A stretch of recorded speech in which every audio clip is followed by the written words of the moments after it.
My role in coup that ousted Buhari's regime is well documented. Colonel Abubakar Dangiwa Umar. Hey, this man is still talking of this Colonel Umar.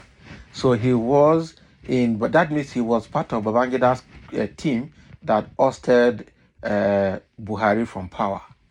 Wow. So his rule was well documented. That means it was a successful operation. That means he can still give advice on coup now, Abi. Are you telling us how it happened and are you ready to discuss how coup can be done again? I don't understand this man.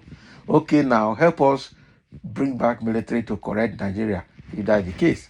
But again, unfortunately, it was this same Babangida government that introduced and legitimized corruption in Nigerian government today. In a conversation with the Sun, retired Colonel Abubakar Dangiwa Umar, the former military governor of Old Kaduna State, discussed various issues, including his alleged involvement in past coups and the resurgence of military coups in Africa, particularly the Economic Community of West African State regions.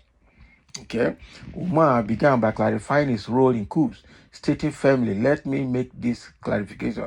I did not participate in any coup against any elected government.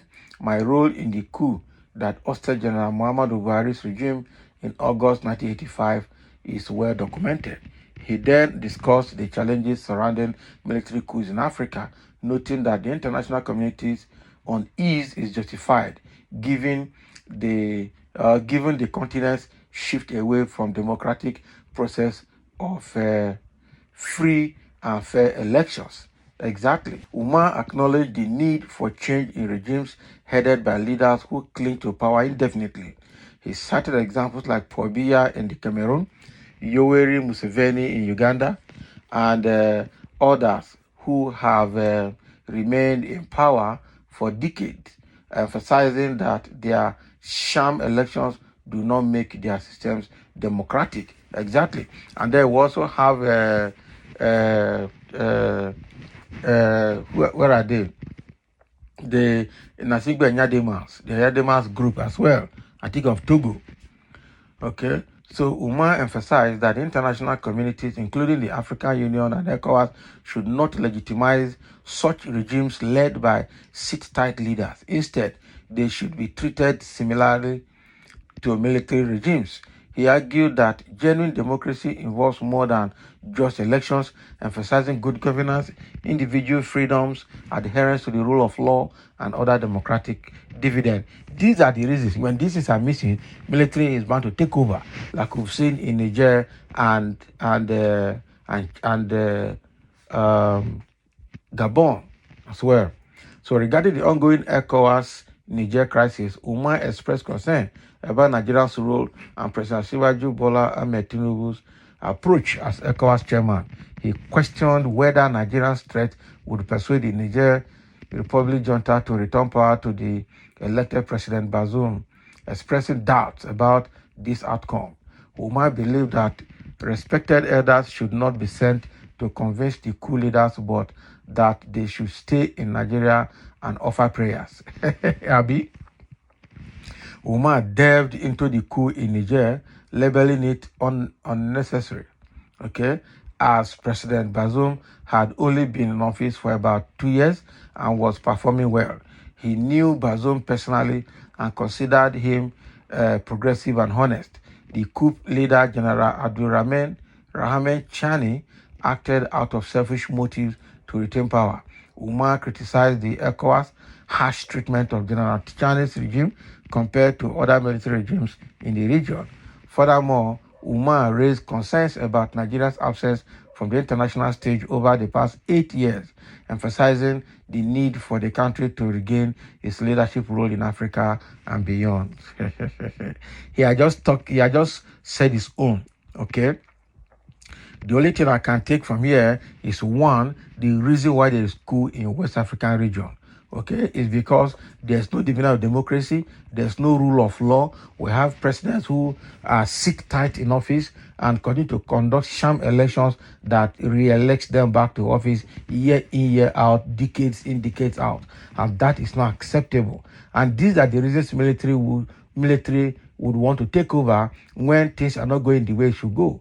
So, and Nigeria is one of those countries, apart from the fact that Nigeria is regular in its 4 yearly elections, we are not seeing the vein of democracy, we are not seeing rule of law, obedience to rule of law, or adherence to rule of law. Already, with the current administration itself that destroyed the rule of law and forced or made the judiciary to turn the Nigerian constitution and laws upside down, what do you think will be left? People are now hungry for military coup.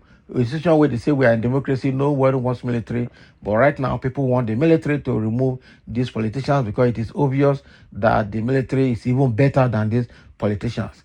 Okay, so this man, Colonel Umar, retired, is also trying to tell us that the ECOWAS and AU should see those presidents in West Africa and Africa that are sit tight, decades in, decades out in office, see them as military coup, similar to military coup as well. That is a democratic coup in existence, and they should be treated the same. Those are the messages coming from him, and I think I take those messages the way they are, because that is true. Okay, and again, concerning the military junta in Niger, he's saying that responsible men should not go to beg the man. Okay, they should stay in Nigeria and offer their prayers. But obviously, it's not going to go anywhere because the man is ready. And the move that Nigeria, as head of ECOWAS, made to use force to remove the military junta in Niger is obviously not going to work. Okay, because if they try that, they are ready to flush them already. The Nigerian military has started the show of force parade between Niger and Benin Republic border to prove that they are ready for ECOWAS. When they come anytime, they are ready to combat them and flush them. And with Russia hoisting its flag in Niger recently, it means that is an issue. Already, Russia is already in Niger, is in Burkina Faso, and it's in all those military areas, because the underground tone there is that they also want to push America away from Niger, which America does not want. America is already lining up fighter jets around Niger to fight and to see how they can use force to remove the man, because of their interest as well. Both Niger and France have their own political interest in Niger, and they don't want to let go. So I don't know, this might lead to war between the Western world and Russia, because the military junta in Niger is not backing down on anything. He's going to take it to the end of it. Okay, so we've got a few comments here from a few individuals. Let's see what people are saying. Let's see what people are saying. Somebody said, now you are not even mentioned for months because of your betrayal. Abi, Buhari made a history that you can never even be closer to. He was a general, a governor, a minister, a head of state, a chairman of a constituted authority, a politician, and a president for 8 good years. But you and your godfather are now in limbo. Abi, the godfather is Babangida. Musa, keep quiet. Which history? With the multiples of problems in the previous government, you are mentioning history. There is nothing wrong in what he said. Abi, Buhari too is a coupist, so it makes the two of them the same culprit. Buhari was a coupist. Buhari ousted the Shagari government in 1984, and that was removed in 1985 by Babangida. Exactly. So all of them are the same. And government, the history that Buhari made in the past, in his time in power, is more problem than good. Especially this past 8 years, he just ditched Nigeria completely. That is it. Somebody says, so what? Are you proud of what you have done? You have taken us back, and you and your boss then are the architect of corruption in Nigeria. Exactly. Babangida actually instituted corruption in Nigeria. And what has your dumb boss achieved in 8 years? Abi, years of misrule.